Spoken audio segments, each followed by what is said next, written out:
warm Saskatoon welcome. I really appreciate it. Hey, Jack. It is great to be back in Saskatoon. Yeah. Have you back. I got the feeling you're ready to go out and win some seats here. I got the feeling you're ready to send some Conservative MPs packing. I'm getting the sense that you want to defeat Stephen Harper. And maybe you understand that the only way to do that here in Saskatoon and right across Saskatchewan is by electing New Democrat MPs. On a l'impression que vous êtes préparés à travailler fort pour gagner les sièges et les comtés ici à Saskatoon. Et que vous comprenez que la seule façon de défaire Stephen Harper, c'est de faire élire les néo-démocrates. Well, that's fantastic. I want to thank the band here for giving us some rousing music as we were getting started. The band is called The Rebellion. Kind of a fitting name, don't you think? Yeah. There's certainly great energy here, and I think a real sense that there's a time for a change. And so that's what I'm here to talk about, because this is my second time here in Saskatchewan in this election, and we're here to defeat Conservatives. Il est important de défaire les conservateurs, et seul le NPD peut le faire ici en Saskatchewan. C'est la vérité. C'est la situation. Now, Stephen Harper did say, when he got elected 5 years ago, that he was going to make things more affordable. You remember that? Yeah. Well, he's made them more expensive. Groceries, gas, housing, much more expensive. Not acceptable. So clearly he failed there. He also was making promises about all kinds of things. Wasn't he? He was going to clean up Ottawa, put an end to the scandals. We didn't pay enough attention to what he was saying then, though, because he said, I'm going to get rid of those liberal scandals. He's replaced them with the conservative scandals. We should have picked that up. But, folks, there's lots of other issues, of course, where the failures are pretty obvious. He talked about health care in the election when he got elected, and yet he has not lifted a finger to do anything about our health care situation. What we need is a Prime Minister and a group of members of Parliament who are going to work for Saskatchewan families each and every day, making sure that their dreams and their needs are at the forefront of everything we do in the House of Commons. We need leadership for people who are struggling out there. People like Tanya, right here in Saskatoon, who's having problems making ends meet, paying the rent, covering grocery costs, child care, and really, really struggling. She's relying on a food bank right now. Shameful. We're glad that there are volunteers working in food banks and that people are very generous, but ultimately, we shouldn't be having food banks. We should be having policies that support families.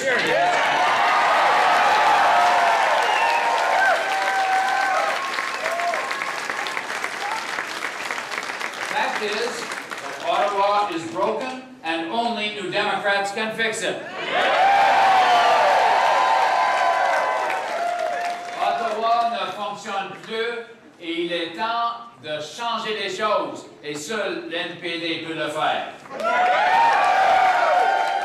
So, as Prime Minister, I will give your family a break by putting a limit on those credit card interest rates that are gouging families. And instead of giving big tax cuts to banks and to oil companies who don't need the help, we are going to give some support to small business. And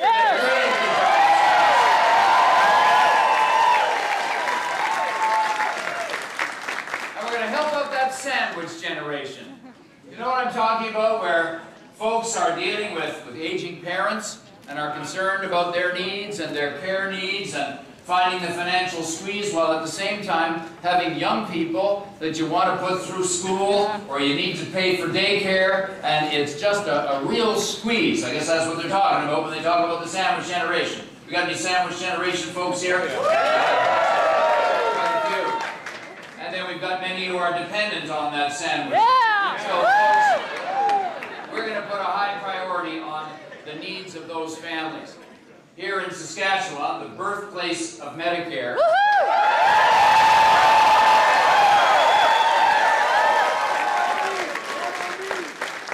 we are the only party that is committing to improve our Medicare system starting the day after the election. Lots of other parties jumping on the bandwagon in the last couple of days, talking about how years down the road they're going to negotiate and maybe increase the funding for health care. Well, I'm not sure, first of all, that we can trust them on that. And secondly, we need help now. We've got 5 million families that don't have a family doctor. That's wrong. And we're committed to making sure that you have a family doctor, each and every one of you across this country, and the nurses to support them.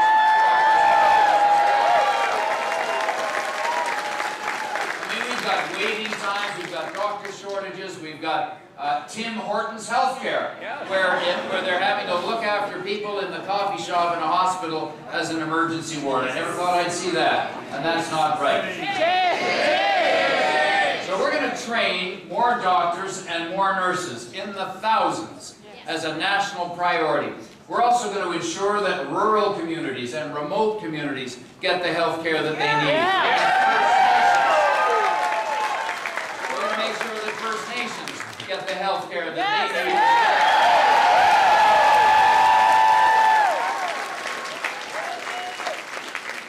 Now, Tommy Douglas always talked about how there were further steps to be taken with Medicare. That we needed to start to have affordable prescription drugs that your doctors prescribe. And so our commitment is to make sure that we take the steps to move to make prescription drugs affordable for families. That's important. The Premier of Saskatchewan, who did a Royal Commission on Health Care, said that the next essential service we had to provide was home care. We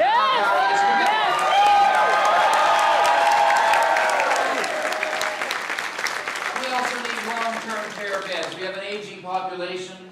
We have people right now in our hospitals who could be in long-term care, and that would help in so many different ways, as well as providing exactly the kind of care that seniors need when they reach that point in their lives. And so we're saying 100,000 new home care, long-term care beds in this country.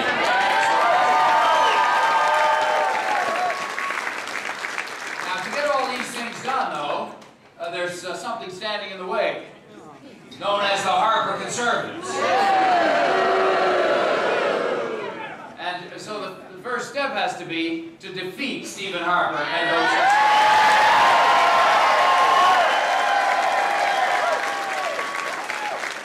help to do that. You need a Prime Minister that you can trust with health care.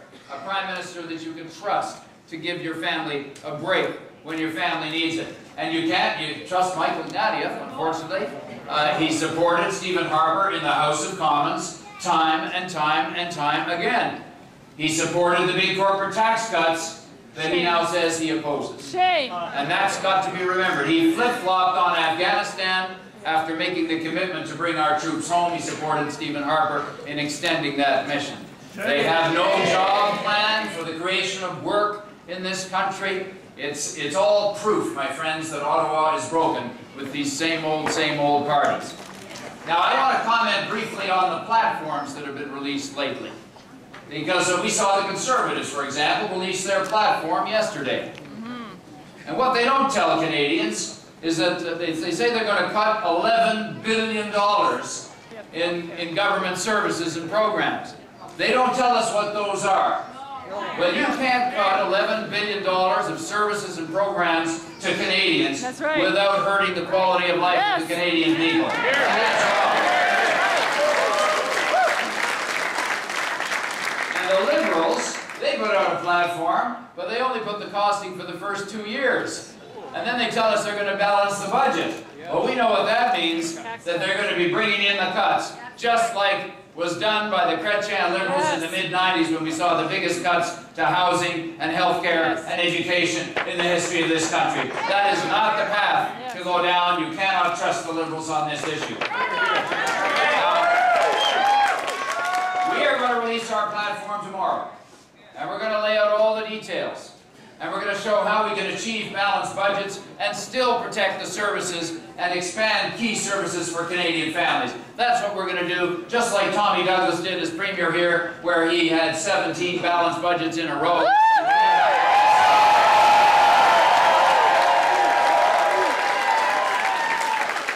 Just like Roy Romano, who came in when the finances of the province were a mess, and he turned them around and also made sure that services were available to families. So we're here at the bedrock of this responsibility.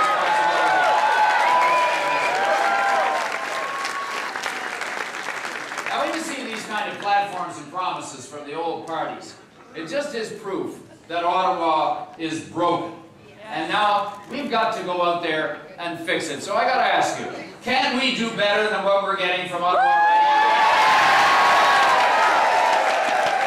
Is it time for a Prime Minister that you can count on?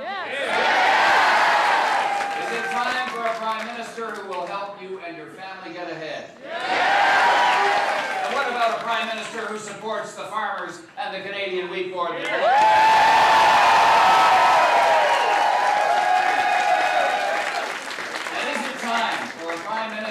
a team in the House of Commons who will put the political games aside and all the partisan nonsense that goes on, and instead says to all of those members of Parliament elected to build a stronger Canada, let's work together on making life better for our children and our grandchildren, because that's what we're doing.